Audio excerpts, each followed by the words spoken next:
بسم اللہ الرحمن الرحیم۔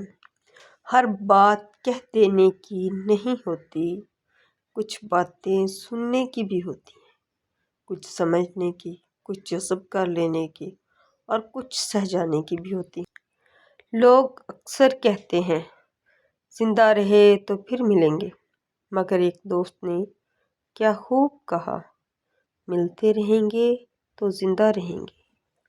یہ بھی ایک سچ ہے۔ انسان کو خدا تبھی یاد آتا ہے جب وہ درد کا مارا ہو، قرض کا مارا ہو یا پھر مرض کا مارا ہو۔ لباس قیمتی ہو یا سستا، کردار کو نہیں چھپا سکتا۔ اپنے کردار کو اچھا کرو، ہر لباس میں اچھے لگو گے۔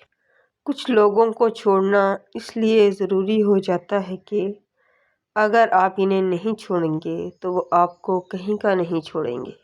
زندگی کے کچھ درد ایسے ہوتے ہیں جو جینے نہیں دیتے، اور کچھ فرض ایسے ہوتے ہیں جو مرنے نہیں دیتے۔ اسی کا نام زندگی ہے۔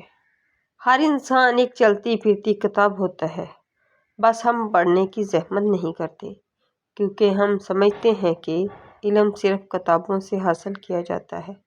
حالانکہ زندگی گزارنے کے اصل اسباق تو ہمیں انسانوں اور ان کے رویوں سے ملتے ہیں۔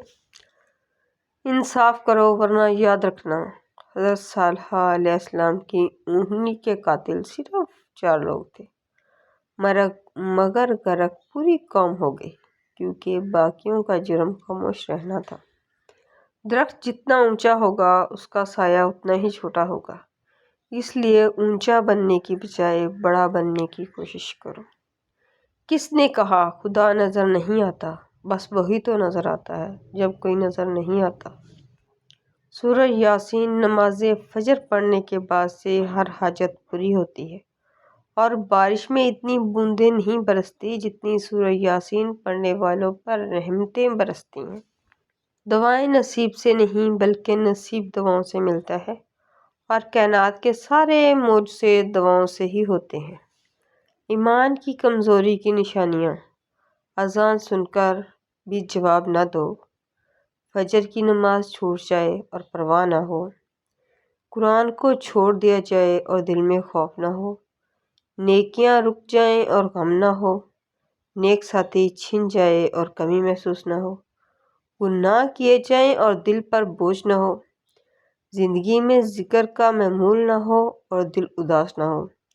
اے اللہ، ہمیں اپنے دین پر ثابت قدم رکھ، کیونکہ دل تیرے ہی اختیار میں ہے۔ سبحان رسول اللہ صلی اللہ علیہ وسلم نے فرمایا، کیا میں تمہیں تمہارے اعمال میں سے بہترین اور تمہارے مالک کے نزدیک سب سے پاکیزہ عمل نہ بتاؤں؟ وہ اللہ کا ذکر کرنا ہے جو سونا چاندی خرچ کرنے سے بھی بہتر ہے۔